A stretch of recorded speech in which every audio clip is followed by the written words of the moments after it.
Listen to me, you affirmative action hire. Harrison hissed his face inches from Reginald's, "Get to the back of the bus before security drags you off." The cabin of Flight 492 went deathly silent as the flight crew stood by, choosing the bully's status over a passenger's dignity. Harrison smirked, convinced the man in the charcoal hoodie was a nobody who had simply lost his way. Little did he know, he wasn't just insulting a passenger. He was assaulting the man who owned the very aircraft beneath his feet. With one secure app and a single clause in a master lease, Reginald was about to turn this VIP's flight into a $500,000 lesson in career suicide. This isn't just a story about a seat. It's about what happens when arrogance meets the man who owns the ink on the contract. You think you know petty, you haven't seen legal revenge yet. The air inside the cabin of Aero Global Flight 492 smelled of sanitized lemon and old money. It was that specific pressurized stillness that only exists in first class before the engines fully spool up. A hushed sanctuary where the champagne is poured before the jet bridge even retracts. Reginald Reggie Linder adjusted the noise-and-selling headphones over his ears, drowning out the murmur of boarding passengers shuffling past the curtain towards economy. He was a man who understood the value of silence. At 42, Reggie possessed the kind of face that was hard to place. Handsome but unassuming, with eyes that observed everything while revealing nothing. To the casual observer, Reggie looked like a tech freelancer, or perhaps a retired athlete trying to stay low profile. He wore a charcoal cashmere hoodie that looked deceptively simple, but cost more than the average mortgage payment paired with dark denim and pristine white sneakers. There were no logos, no flashy chains. The only hint of his status was the watch on his left wrist, a PC Philip Nautilus with a Tiffany dial, but he kept it slid discreetly under his sleeve. He wasn't here to be seen. He was here to get to New York. He settled into seat 1A, the prime real estate of the Boeing 777. He opened a beat-up paperback novel, a spy thriller from the 80s, and took a sip of the sparkling water the flight attendant had placed on his console. "Mr. Linder." Reggie looked up. The flight attendant, a woman named Sarah with a smile that didn't quite reach her tired eyes, held a hot towel with tongs. "Just water for now, Sarah." "Thank you," Reggie said, his voice a deep, smooth baritone. "Of course we should be pushing back in about 20 minutes. The captain says smooth air all the way to JFK. Reggie nodded and went back to his book. He liked this airline. He flew it exclusively. In fact, his relationship with Aero Global was far more intimate than anyone on the crew could possibly imagine. He wasn't just a Diamond Medallion member. He was the reason half the fleet was legally allowed to fly. But today, he was just a passenger. He had just wrapped up a grueling 6-month arbitration case in London involving maritime shipping rights, and his brain felt like fried circuitry. All he wanted was 6 hours of sleep and a quiet arrival. But quiet, as Reggie knew better than anyone, was a luxury that often came with a price tag someone else was trying to avoid paying. The commotion started at the front of the plane. It wasn't the usual sound of bags bumping into seats or people asking for overhead bin space. It was the sharp, jagged sound of entitlement. "I don't care what the computer says." "Do you know who my father is?" Reggie didn't look up. He turned a page. "Let it go," he told himself. "Not your circus." "Sir, I understand, but the cabin is fully booked." The person's voice was strained, trying to maintain professional decorum against a rising tide of aggression. "Booked. It's a tube with wings, not a sold-out concert. Make space. I specifically told my assistant 1A. I always sit in 1A. Reggie's finger paused on the page. 1A. His seat. He sighed, a long, weary exhale through his nose. He took a slow sip of water, hoping the problem would resolve itself. Usually, gate agents were good at filtering out these types of passengers before they breached the sanctuary of the aircraft. But this voice, nasal, loud and dripping, with the unique confidence of someone who has never been punched in the face, was getting closer. Reggie finally glanced up. Standing at the galley entrance was a young man, probably late 20s. He was wearing a suit that was too tight a shade of electric blue that screamed new money and sunglasses indoors. He was clutching a leather briefcase as if it contained nuclear codes, though it likely just held an iPad and ego complex. This was Harrison Vane. Reggie recognized him instantly. Not personally, but he knew the type, and he vaguely recognized the name Vane from the business tabloids, some real estate conglomerate family that had recently pivoted to tech investments and was currently burning through cash like it was kindling. Harrison was currently berating the lead flight attendant, a stern woman named Nancy. "Look," Harrison snapped, lowering his sunglasses to reveal bloodshot, arrogant eyes. "I have a meeting in New York that is worth more than this entire plane. I need privacy. I need the bulkhead. I need one." And Nancy glanced nervously toward Reggie. Reggie held her gaze calmly. He didn't scowl. He didn't look away. He just watched his expression unreadable. So Nancy whispered to Harrison, lowering her voice. "Seat 1A is occupied. Mister, Linda checked in 2 hours ago. We can offer you 4D. It's an aisle seat. Very comfortable. 4D. Harrison scoffed, his voice booming through the silent cabin. "I don't do row 4. I don't sit near the toilet. I want that seat." He pointed a manicured finger directly at Reggie. Reggie closed his book. He placed it gently on the tray table. The silence in first class was absolute. The other passengers, a mix of business executives and a famous actress in 2F, were all pretending not to look, but their ears were tuned in like radar dishes. Harrison marched over to seat 1A. He loomed over Reggie, casting a shadow over the seat. "Hey, buddy," Harrison said, snapping his fingers. "You're in my seat." Reggie looked up. He took off his headphones, placing them around his neck. "I believe the boarding pass in my pocket disagrees, Mr. Vane." Harrison blinked. "You know my name." "I read the papers," Reggie lied smoothly. "And I know seat assignments. This one is mine." "Yeah, well, plans change," Harrison said, leaning in. His cologne and overpowering mix of musk and aggression. "I'm VIP status with this airline. My father is practically on the board. I need this workspace. You look like you're just listening to music. You can do that in row 4 or economy." Reggie's heartbeat didn't elevate a single beat per minute. He had stared down federal judges and warlords in international maritime court. Harrison Vane was a gnat. "I'm comfortable here," Reggie said softly. "I suggest you take your assigned seat before the doors close." Harrison's face flushed a deep, ugly red. He turned back to the flight attendant, Nancy, and the younger one, Sarah. "Get him out of there," Harrison demanded. Now Nancy looked pained. "Sir, I can't just move a passenger who has a valid ticket." "I am a platinum infinite key holder," Harrison shouted. "Check the manifest. If I'm not happy, my father pulls his corporate account. That's 50,000 miles a month you lose. Do the math, sweetheart. Move him." The dynamic in the cabin shifted. Reggie watched Nancy's face. He saw the calculation happening. She was terrified. Not of Reggie the quiet man in the hoodie, but of the loud man in the suit who threatened her job security. Corporate accounts were the lifeblood of the airline. Complaints from infinite key holders resulted in disciplinary hearings. Reggie saw NY's resolve crumble. She took a breath and stepped toward 1A. Here it comes, Reggie thought. The mistake.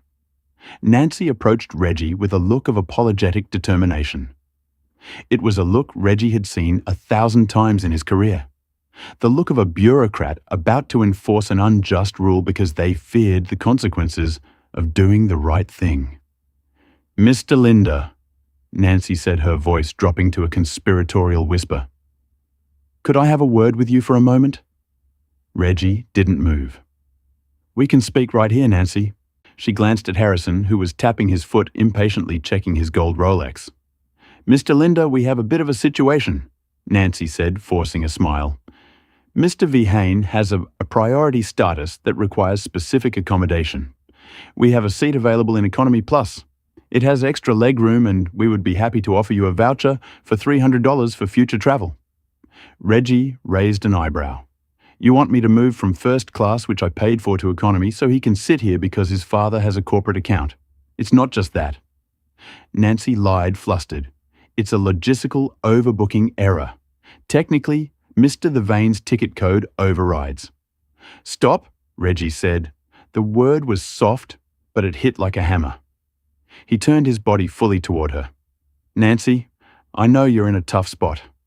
I know this man is making a scene and you wanted to stop, but don't lie to me about ticket codes. I paid full fare. I am seated. The contract of carriage is executed once I board the aircraft. You have no legal grounds to move me unless I am a threat to the safety of the flight. Harrison laughed. It was a sharp barking sound. Safety. You're a threat to my comfort, pal. And honestly, you look like you don't belong up here anyway. How did you even afford the ticket? Miles' employee pass, Reggie, ignored. Harrison completely keeping his eyes on Nancy. Is that the airline's official stance, Nancy? That I don't look like I belong in 1A? Nancy palled. No, of course not. It's just Mr. Linder, please. If we don't resolve this, we miss our slot. The captain is already asking what the holdup is. If you just move, we can sort out a refund later. Please don't make this difficult. I'm not the one making it difficult, Reggie said. I'm sitting in my assigned seat. Harrison stepped forward physically, intruding into Reggie's personal space. He leaned down, his face inches from Reggie's. Listen to me. Your affirmative action higher, Harrison hissed. Low enough that the other passengers couldn't quite hear the specific slur, but loud enough that the venom was palpable. I don't know who you think you are, but you're going to get up, grab your little backpack and walk to the back of the bus, or I'm going to have security drag you off. And trust me, looking like you do, the cops aren't going to ask you for your side of the story. The cabin went dead silent. The actress in 2F gasped audibly. Reggie looked at Harrison. He didn't blink. He didn't flinch. He memorized the face. He memorized the words. He looked at Nancy, who had heard it. Sarah had heard it. Did you hear that, Nancy? Reggie asked calmly. Nancy looked down at the carpet. Mr. Linder, please, just move. I'll give you a $500 voucher. She was ignoring the insult. She was enabling the bully because it was the path of least resistance. She was choosing the VIP over the dignity of the passenger in the hoodie. Reggie nodded slowly. He unbuckled his seatbelt. Harrison smirked, straightening his tie. Smart move. Finally. Reggie stood up. He was taller than Harrison, nearly 6'3". He towered over the man in the blue suit. Harrison took a half step back, suddenly realizing the physical disparity between them. But Reggie didn't raise a fist. He reached into his pocket and pulled out his phone. I'm not moving to economy, Reggie said, his voice projecting clearly to the back of the first-class cabin. And I'm not taking your voucher. Then get off the plane, Harrison spat. Oh, I'm getting off, Reggie said. But so is everyone else. Nancy looked confused. Excuse me. Reggie unlocked his phone. He didn't dial customer service. He didn't dial a lawyer. He opened a secure app one with a black icon and a simple gold scale logo. It was a direct line to the global operations center of the leasing firm that owned the aircraft. You mentioned a logistical error, Reggie said, his thumbs moving rapidly across the screen. You're about to have a much bigger one. Put the phone away, sir, or I will have to call the captain. Nancy warned, her voice trembling. Please do, Reggie said, holding the phone to his ear. Actually, tell Captain Miller, I believe it's David Miller flying the left seat today, that Reginald Linder is invoking Clause 14 Section B of the Lessor Agreement regarding operational compliance and discrimination. Nancy froze. How do you know the captain's name? Harrison rolled his eyes. He probably saw it on the app. Who cares? Call the cops, Nancy. Reggie's call connected. Yes, this is Linder, Reggie said into the phone, his voice shifting into a razor-sharp legal tone. Verification code, Alpha 9 Zulu Linder. Yes, I am currently on board asset number 772 Bravo. Aerog Global Flight 492. Yes, I am flagging an immediate breach of the anti-discrimination protocols outlined in the master lease. The crew is complicit. We have a hostile environment for a board-level representative. Yes, I am declaring the asset unsafe for operation under current management." He paused, listening to the voice on the other end. "Do it," Reggie said. "Cold. Revoke the flight manifest. Pull the insurance now." He hung up the phone and looked at Nancy. "Nancy, you have exactly 3 minutes before the cockpit loses its flight clearance data. I suggest you call Captain Miller." Harrison laughed nervously. "What is this Star Trek revoke the manifest? Who is this clown?" But Nancy wasn't laughing. She saw the look in Reggie's eyes. It wasn't the look of a passenger. It was the look of a predator who had just closed the trap. Suddenly, the chime of the intercom dinged. It wasn't the usual ding for service. It was the triple chime. Emergency. The cockpit door flew open. Captain David Miller, a veteran pilot with grey hair and 4 stripes on his shoulders, stormed out. He didn't look at Harrison. He looked frantically around the first-class cabin until his eyes landed on Reggie. The captain's face went white. "Mr. Linder!" the captain gasped. Reggie adjusted his hoodie. "Captain Miller, we have a problem." Captain David Miller stood in the aisle of the first-class cabin, his chest heaving slightly, sweat beading on his forehead.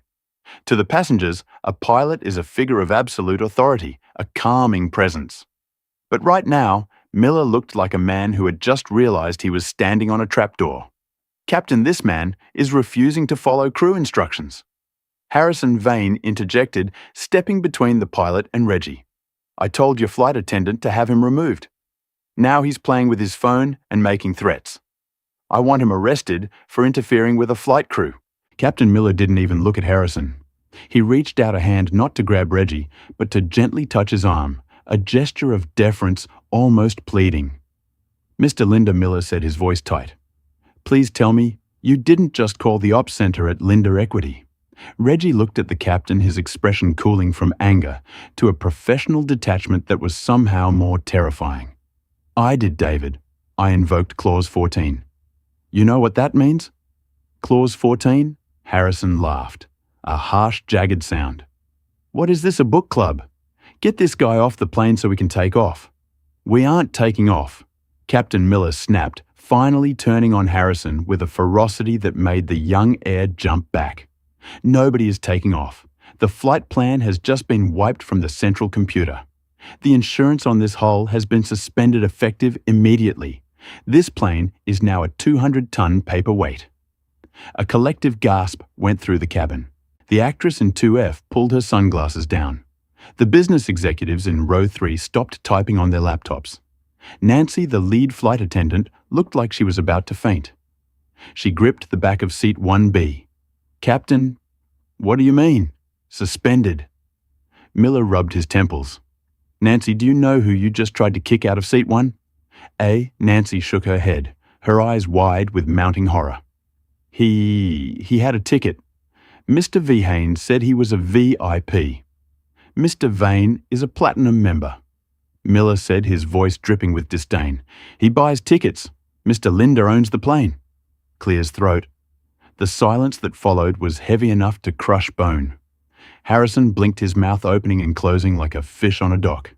"What Aerog Global doesn't own its fleet, you idiot," Reggie said, speaking for the first time since the captain arrived.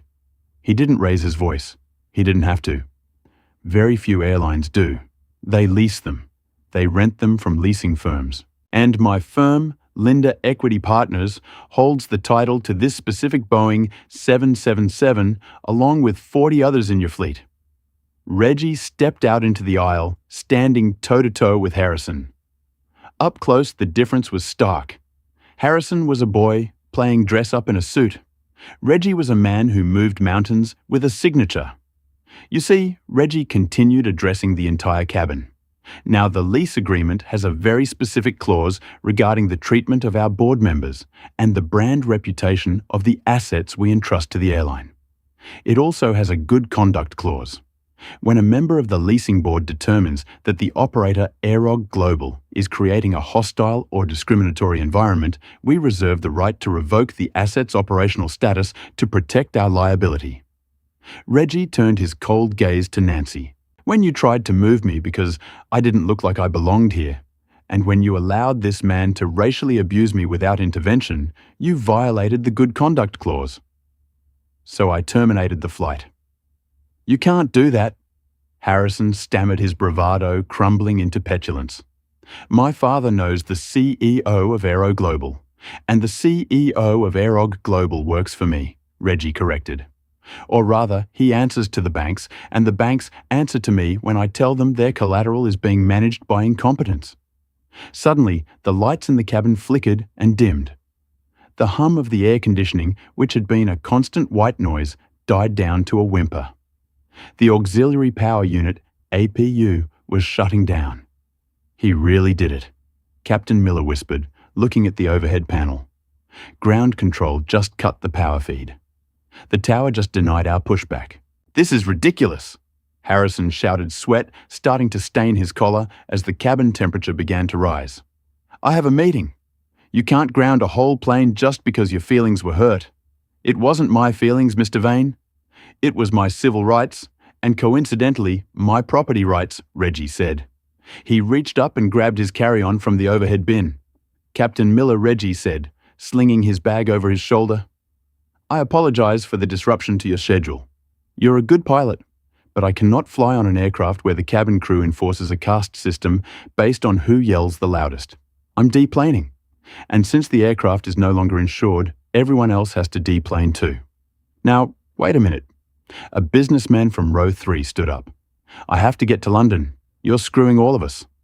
Reggie stopped and looked at the man. Sir, you should direct your anger at the man in the blue suit who insisted that his comfort was more important than my contract, or at the airline that accommodated him. I was sitting quietly, reading a book. I didn't start this, but I am certainly finishing it. Reggie turned to walk towards the exit door, which was being reopened by the gate agent, who looked confused and terrified. You're not walking away from this. Harrison screamed, grabbing Reggie's shoulder. It was a mistake. Reggie didn't strike him. He simply clamped his hand over Harrison's wrist, applying a pressure point grip that forced Harrison to his knees with a yelp of pain. Don't touch me, Reggie said, his voice a low growl. That's assault, and there are witnesses. He released Harrison, who fell back against the galley wall, rubbing his wrist. Call the police. Harrison shrieked to the gate agent, who had just appeared in the doorway. He assaulted me. I want him arrested. Actually, Reggie said, straightening his hoodie, I think calling the police is an excellent idea. Let's get the Port Authority down here. I have a feeling they'll want to see the passenger manifest. Reggie walked out of the plane and onto the jet bridge. He didn't look back. He knew exactly what was coming next. The chaos was just beginning, and he was the only one holding the script. The atmosphere in the gate area of Terminal 4 was swiftly devolving from confusion to anarchy. Passengers from economy who had been waiting in line to board were now being told to step back. The passengers from first class were stumbling off the jet bridge, bewildered and angry. Reggie stood near the podium, calm and collected, typing on his phone. He had already sent a text to his chief legal officer. Initiate Protocol 7 breach of lease. JFK Tarmac. Prepare press statement.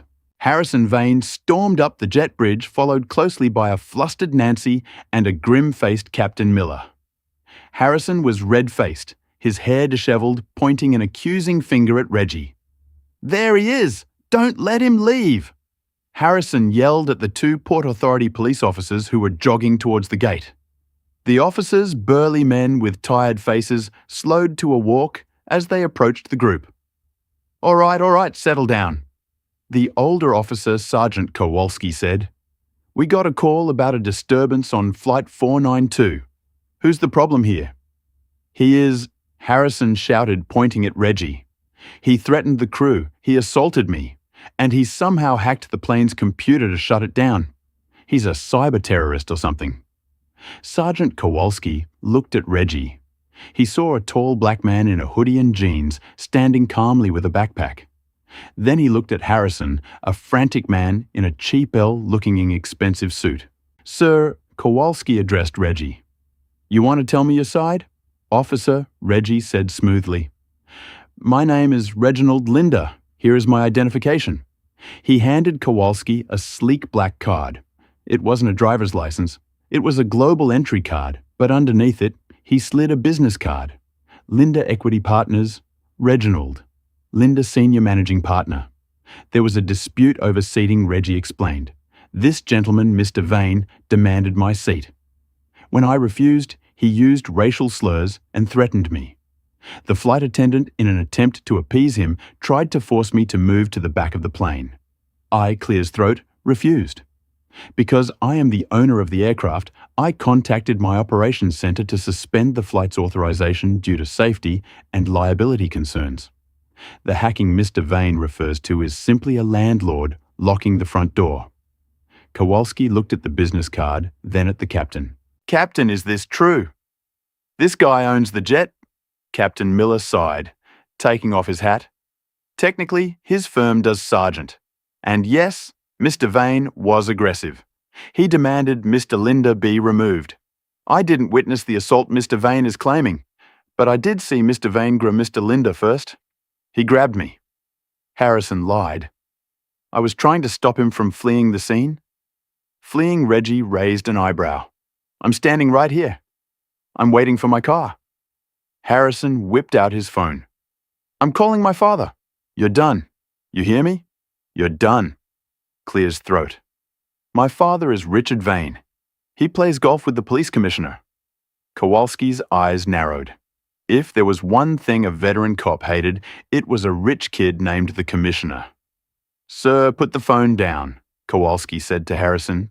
I don't care who your father plays golf with. Right now, I'm investigating a disturbance. Nancy stepped forward, tears streaming down her face. Officer, it's my fault. I felt pressured by Mr. Bain's status. I violated protocol. Mr. Linda didn't do anything wrong. He was just sitting there. The admission hung in the air. Harrison turned on her, his eyes bulging. You shut up. You're just covering your ass because you know he's going to sue you. She's right about that, Reggie said coolly. I am going to sue, but not her personally. I'm going to sue the airline. And I'm going to sue you, Mr. Vane. Sue me for what Harrison scoffed. I have better lawyers than you could ever afford. Reggie smiled. It was the smile of a shark that had just smelled blood in the water. Mr. Vane, I am a senior partner at Linda Vance & Associates. We specialize in corporate litigation. My hourly rate is higher than the cost of that suit you're wearing. I'm going to sue you for defamation assault and tortious interference with a business contract. And since you delayed a transatlantic flight causing damages to 400 passengers and the airline itself, I'm going to attach your name to the liability claim. Reggie checked his watch. The delay costs for a 777 are roughly $40,000 an hour, plus rebooking fees plus crew overtime. You're looking at a bill of about $500,000 before we even get to my personal damages. Harrison's face went pale. The math was starting to hit him. Clear's throat. You're bluffing, Harrison whispered. Officer Kowalski, Reggie said, turning back to the cop. I would like to press charges against Mr. Vane for assault. He grabbed my shoulder. The captain saw it. The flight attendant saw it. I want a report filed. Kowalski nodded. If you want to file a complaint, we can do that. Mr. Vane, I'm going to need your ID. This is, Harrison yelled, throwing his hands up. You're taking his side because why? Because you hate success. I'm taking his side because the captain and the stewardess back his story, Kowalski said sternly. And because you're shouting, and he's not, ID now. As Harrison fumbled for his wallet, the gate area screens behind the desk suddenly flashed red. The flight status for Aero Global 492 changed from on time to cancelled. A groan went up from the hundreds of people in the waiting area. Reggie's phone buzzed. It was a call from the CEO of Aero Global. Reggie showed the screen to Captain Miller. It's your boss, David. Probably wondering why his fleet insurance just got flagged in the system. Reggie answered the phone on speaker, holding it up so Harrison could hear. Linda, what the hell's going on? The voice on the other end was frantic. It was Marcus Thorne, the CEO. Hello, Marcus, Reggie said calmly. I'm currently standing at gate B12 at JFK. Your staff tried to remove me from my seat to accommodate a Harrison vein. They violated the discrimination clause of our master lease. I've grounded the bird. Reggie, please, Thorne pleaded. Don't do this. We can fix this. Put the flight back on. I'll fire the crew. I'll upgrade you to a private jet. Just release the hold. The stock will tank if news gets out that we lost our insurance. The news is already out, Marcus, Reggie said, looking around at the dozens of passengers filming the scene with their smartphones. And I'm not releasing the hold. Not until I get a public apology. And not until Mr. Vane is banned from this airline for life. Done, Thorne said instantly. He's banned. I'm putting it in the system right now. Blacklisted. Global ban. Harrison froze. What, you can't do that? I have a meeting. Did you hear that Mr. Vane? Reggie asked, lowering the phone.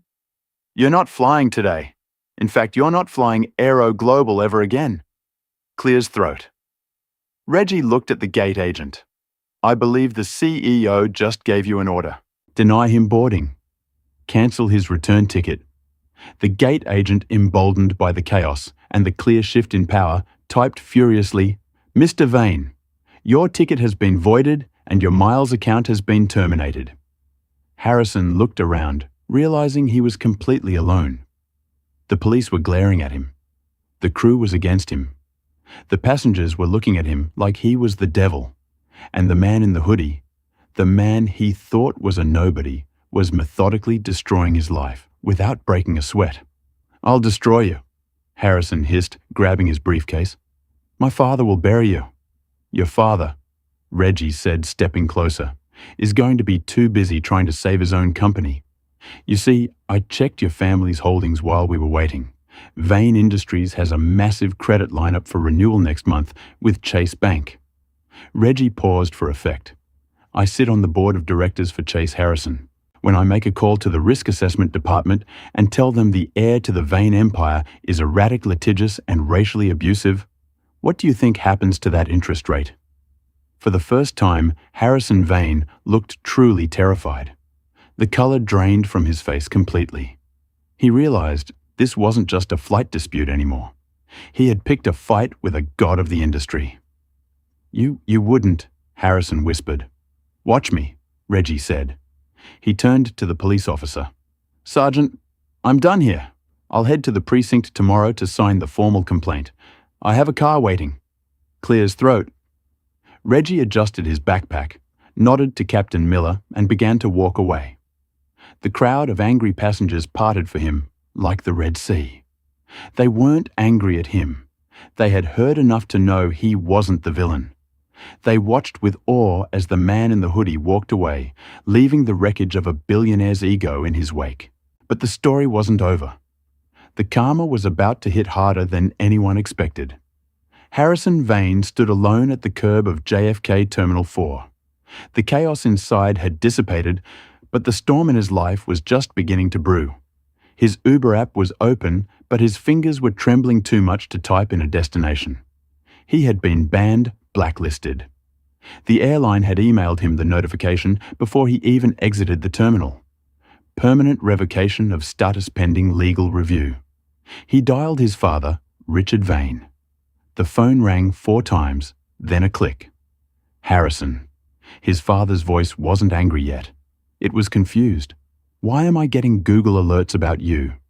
And why is the stock ticker for Vane Industries down 2% in the last 20 minutes?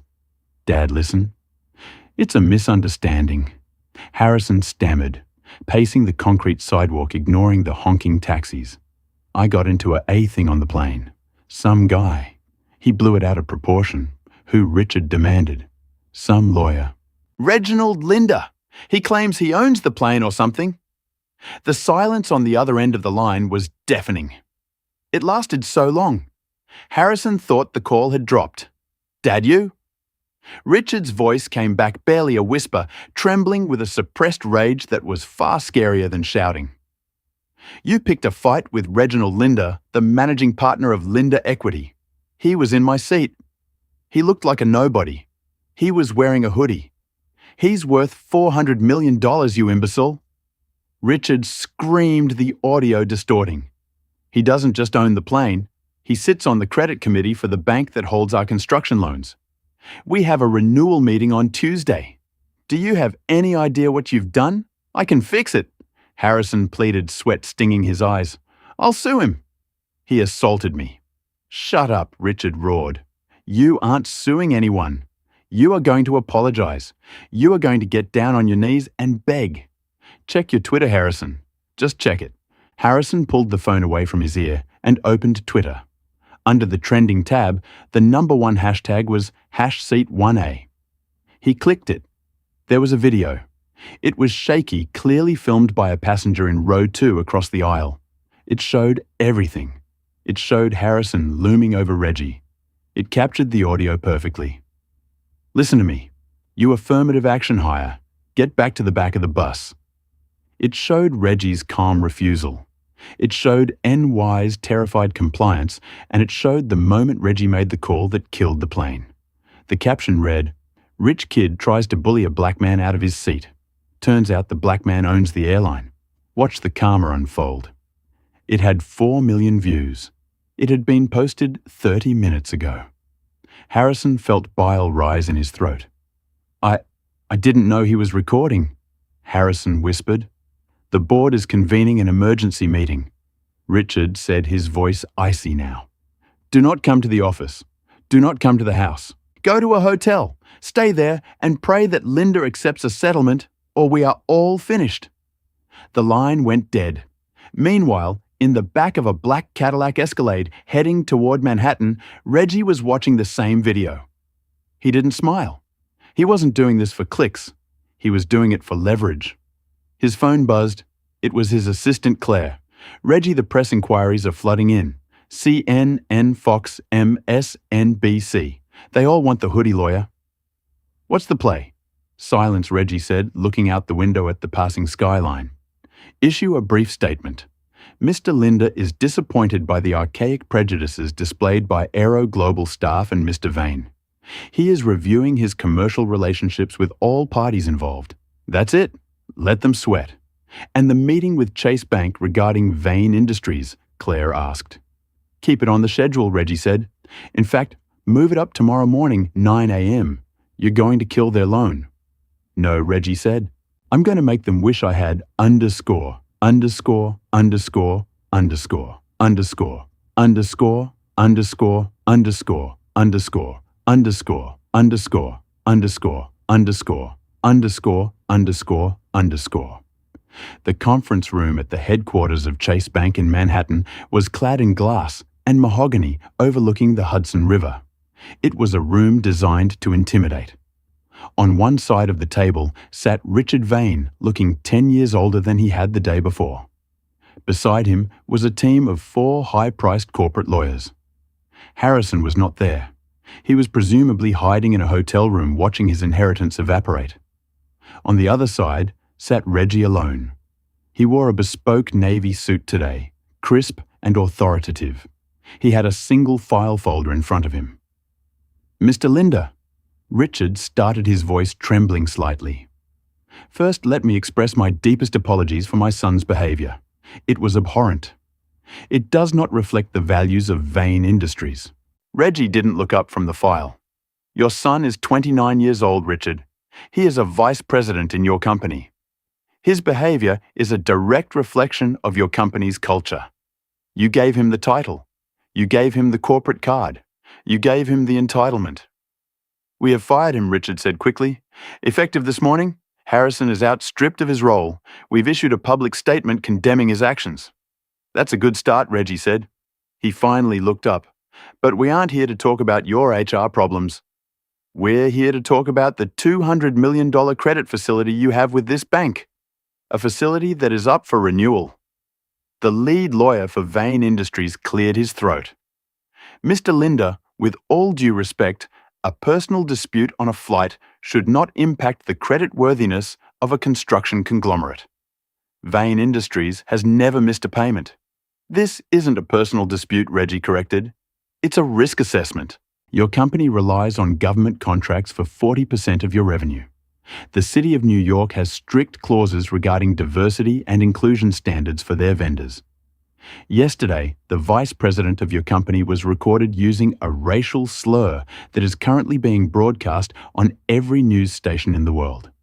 How long do you think it will be before the mayor cancels your contracts to save his own political skin?" The lawyer went silent. He knew Reggie was right. When those contracts get pulled, Reggie continued, "Your revenue drops by 40%, which means you default on this loan within 90 days. Therefore, as a member of the risk committee, I cannot in good conscience recommend a renewal of this facility. It's bad banking." Richard Vane looked like he was having a heart attack. "Reggie, please, if you pull this loan, the company collapses. We have 3 skyscrapers mid-construction. We have 4,000 employees. You're destroying a legacy over a seat." "I'm not destroying it, Richard." "You did. When you raised a son who thought he could treat people like cattle," Reggie said calmly. He slid the folder across the table. However, Reggie said, "I am not unreasonable. There is a path forward." Richard grabbed the folder like a drowning man grabbing a life preserver. He opened it. These are the new terms Reggie outlined. 1, the loan is renewed, but at a premium interest rate. 2, Vane Industries will create a $10 million scholarship fund for underprivileged law students specifically focusing on civil rights law. It will be named the Reginald Linda Equity Grant. 3, Harrison Vane is permanently barred from holding any executive position or board seat in the company or any of its subsidiaries for life. This will be written into the corporate bylaws. If he steps foot in the office, the loan is called immediately. Richard read the document. His hands shook. The financial penalty was heavy, but the ban on his son was absolute. It meant the end of the Vane family dynasty. The company would survive, but Harrison would be exiled. And one more thing, Reggie added. Yes, Richard asked, defeated. Nancy, the flight attendant. She was fired this morning by Aero Global as a scapegoat. What does that have to do with us? You're going to hire her. Reggie said executive assistant to the CEO, starting salary of $150,000. She made a mistake under pressure, but she was bullied by your son. You owe her. Richard closed the folder. He looked at his lawyers. They nodded. They had no choice. Sign it, Richard whispered. Reggie watched as the billionaire signed away his son's future to save his own skin. It was a brutal, efficient transaction. Pleasure doing business, Richard, Reggie said, standing up and buttoning his jacket. Tell Harrison I said safe travels. Greyhound is very affordable this time of year. 6 months had passed since the incident on Flight 492, but the air inside JFK's Terminal 4 still felt different. There was a shift in the atmosphere, a subtle recalibration of power dynamics that only the frequent flyers and the flight crews really noticed. The airline staff stood a little taller. The "Do you know who I am?" crowd spoke a little softer, and the legend of the hoodie lawyer had become something of a ghost story told in break rooms and boardrooms alike. Reginald Linda walked through the sliding glass doors of the terminal, greeted not by the chaos of a contest, but by the hush of absolute deference. He wasn't just a Diamond Medallion member anymore. He was the architect of the airline's new culture. He wore a similar outfit to that fateful day, a cashmere hoodie, dark denim, the PC Philippe on his wrist. But today, the reaction was starkly different. Mr. Linda, a concierge agent named Elena, materialized at his side before he even reached the check-in kiosks. She held a tablet against her chest. We've been expecting you.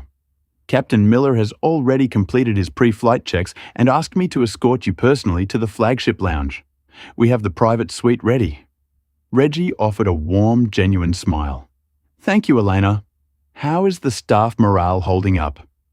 It's a different world, sir, she whispered, guiding him through the velvet ropes, bypassing a long line of grumbling business travelers.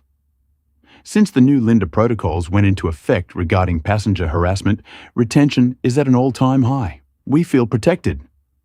Reggie nodded. That was the only return on investment he had truly cared about. He spent an hour in the lounge, answering emails and sipping an espresso. But as boarding time approached for his flight to London, a strange compulsion took hold of him. Usually he would board last to minimize time on the aircraft. Today, he felt a pull to get to the gate early. He wanted to see the plane. He walked down the jet bridge, the very same tunnel where Harrison Vane had once tried to have him arrested. The air was cold, a biting February chill seeping in from the gaps in the fuselage connection. He boarded the Boeing 777. Seat 1A was waiting, but Reggie didn't sit down immediately. He handed his coat to the flight attendant and leaned towards the window. The winter sun was harsh, casting long, sharp shadows across the concrete tarmac below. The ground operation was in full swing. Fuel trucks were pumping jet into the wings. Catering trucks were lifting carts of food, and the ramp rats, the baggage handlers, were wrestling with the heavy cargo containers in the freezing wind. Reggie watched them. It was a brutal job. Minimum wage, high injury rates, freezing temperatures, and hearing damage. It was the invisible labor that made the luxury upstairs possible. His eyes zeroed in on a two-man crew working the belt loader for the forward cargo hold, directly beneath his seat. One man was older, shouting instructions. The other was younger, struggling with a heavy, oversized hard-shell suitcase. The younger man was wearing a high-visibility yellow vest that was too big for him, stained with grease and hydraulic fluid. He wore no gloves, his hands red and raw from the cold. The younger man slipped on a patch of ice, dropping the suitcase.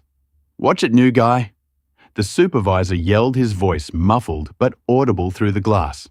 "You break it, you buy it, and I know you can't afford it." The young man scrambled up, wiping slush from his knees. He looked exhausted. His face was gaunt, his eyes hollowed out by stress and sleeplessness. He looked like a man who had been chewed up by the machinery of the world and spat out onto the concrete. Reggie squinted. The structure of the face was undeniable. The arrogant sneer was gone, replaced by a grimace of survival. But it was him, Harrison Vane. The rumors in the legal community had been viciously accurate. Richard Vane had honored the contract. To save Vane Industries from Reggie's wrath, he had cut Harrison off completely. No trust fund, no corporate job, no apartment in Soho. Harrison had been left with nothing but his legal bills and a resume that was toxic to any reputable employer. Desperate, broke, and banned from the corporate world, the former VIP had taken the only job that didn't require a background check or a degree manual labor for a third-party ground handling contractor. Reggie watched as Harrison hauled another bag, a heavy golf bag, ironically onto the belt. Harrison paused to catch his breath, looking up at the towering fuselage of the jet. He looked at the first-house windows for a brief, suspended second, their eyes locked. Reggie was safe behind the double-paned glass warm, holding a glass of pre-aperture champagne. Harrison was shivering in the wind, smelling of exhaust fumes. Harrison's eyes widened. He recognized Reggie. He recognized the hoodie. He recognized the stillness. A flicker of old rage crossed Harrison's face, followed instantly by a crushing wave of shame.